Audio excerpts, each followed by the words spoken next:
Hello les amis, jour 9 aujourd'hui, nous sommes le 28 avril.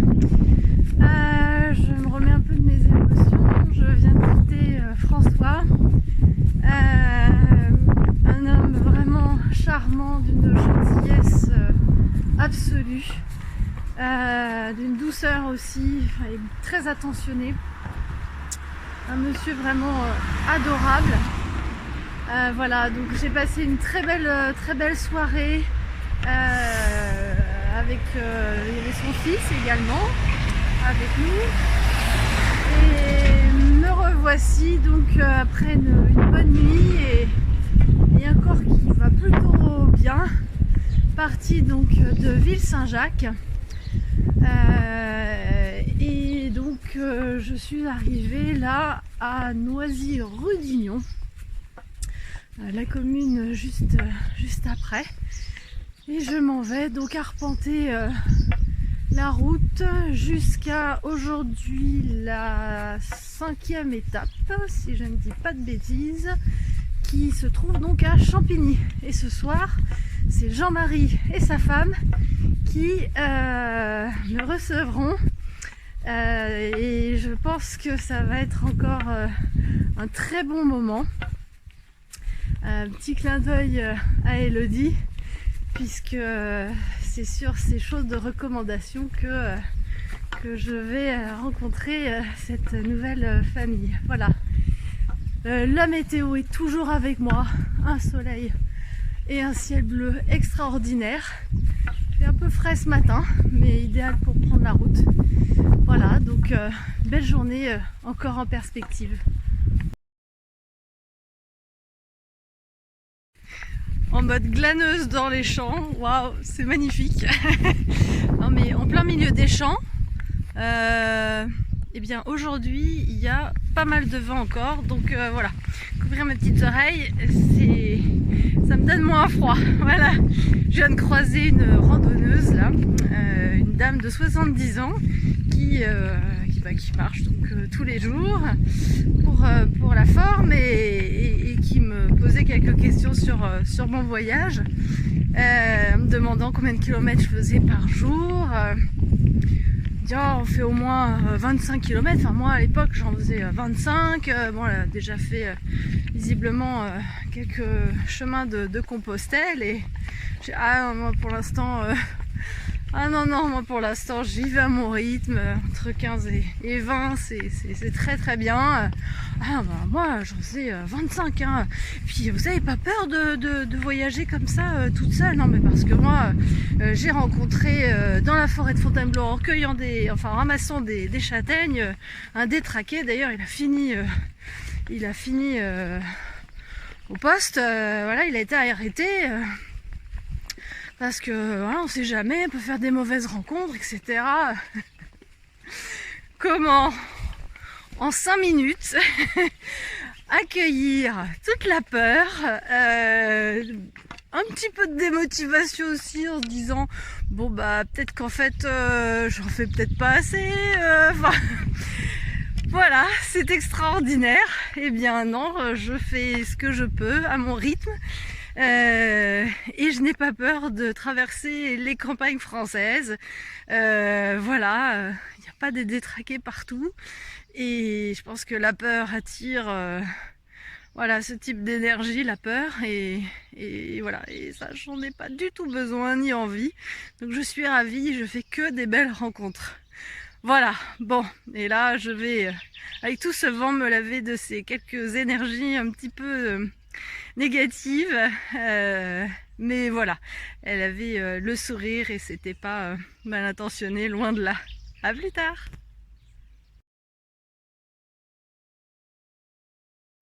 Je suis toujours au travers des champs, de la campagne.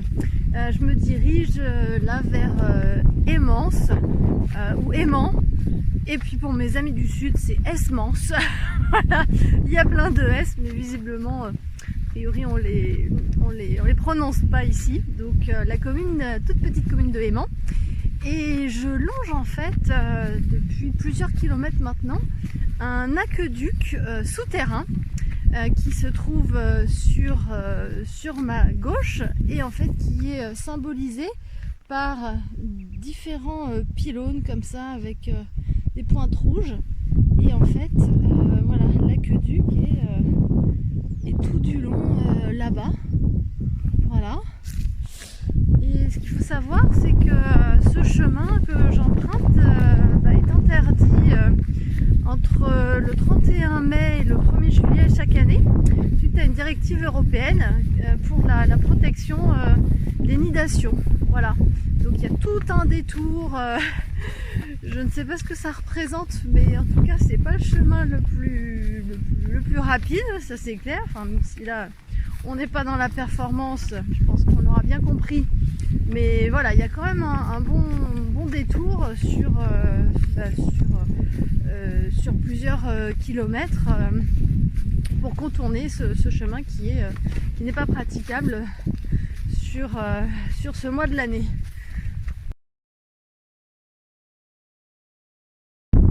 En plein milieu des champs, au moment où l'aqueduc ressort de terre, un magnifique lilas et l'aqueduc qui donc continue de façon aérienne jusqu'au hameau de Fresnes, le hameau de la commune de Aimant. Petit clin d'œil à Julie et à Manu. Fresnes comme la ville de Fresnes, voilà. Je voulais vous partager une réflexion qui m'est venue sur en chemin là. Je disais dans un épisode précédent que je n'avais jamais marché avec un sac sur le dos. En fait, c'est pas tout à fait vrai. Dans ma tendre jeunesse, j'avais 14 ans, j'ai été guide. C'est la version féminine des scouts. Et j'avais donc 14 ans et nous étions partis faire un raid, on appelait ça, de mémoire, de 3 jours, avec un sac.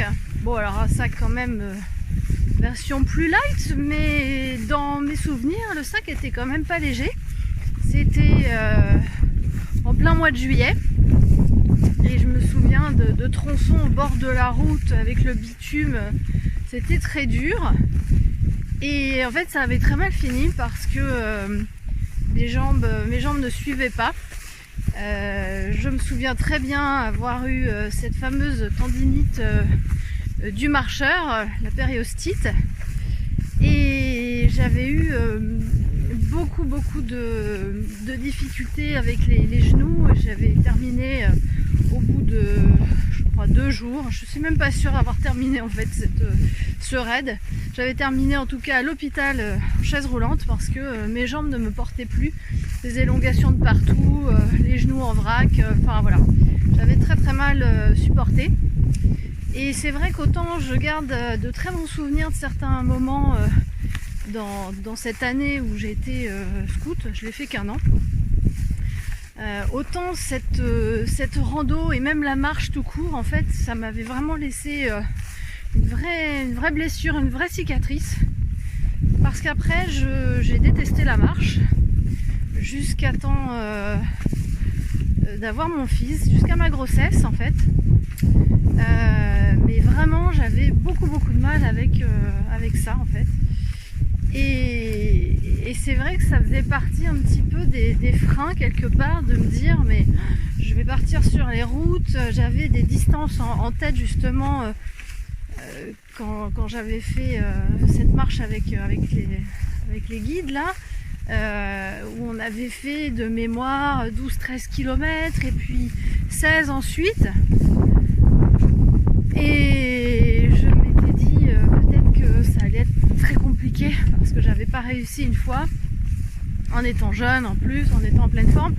Donc là, avec un sac de facilement 9 kg et à marcher de façon continue, ça allait être quand même ardu. D'où sûrement l'absence de préparation, qui peut-être n'est pas forcément logique pour tout le monde. Mais si j'avais senti finalement ce que j'ai ressenti les premiers jours, peut-être que j'y serais jamais allée. Voilà. Et, et en fait,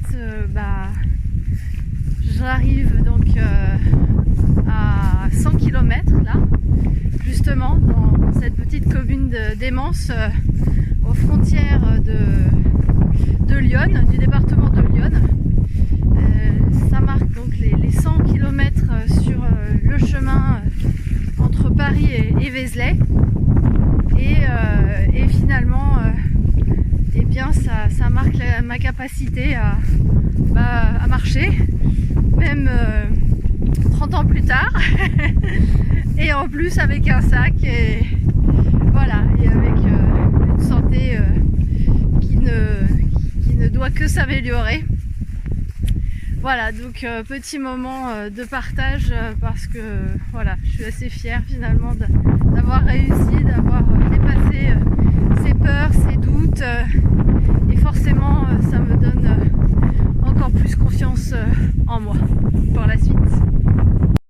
Donc je suis toujours au milieu des champs, où je me suis littéralement perdue à la sortie du hameau de Fresnes. Mais alors, je n'ai rien compris aux indications. Du coup, je suis partie pas du tout sur le bon chemin. J'ai fait demi-tour. Donc j'ai pas mal marché quand même pour rien. Et là, je pense que j'ai enfin retrouvé le bon chemin. Entre temps, je me suis fait une pause déjeuner parce que ras-le-bol. Il était 13h30, il est 14h et je pense qu'il doit me rester à peu près 4 heures de marche pour arriver à destination. Donc, va pas falloir que je traîne. Voilà.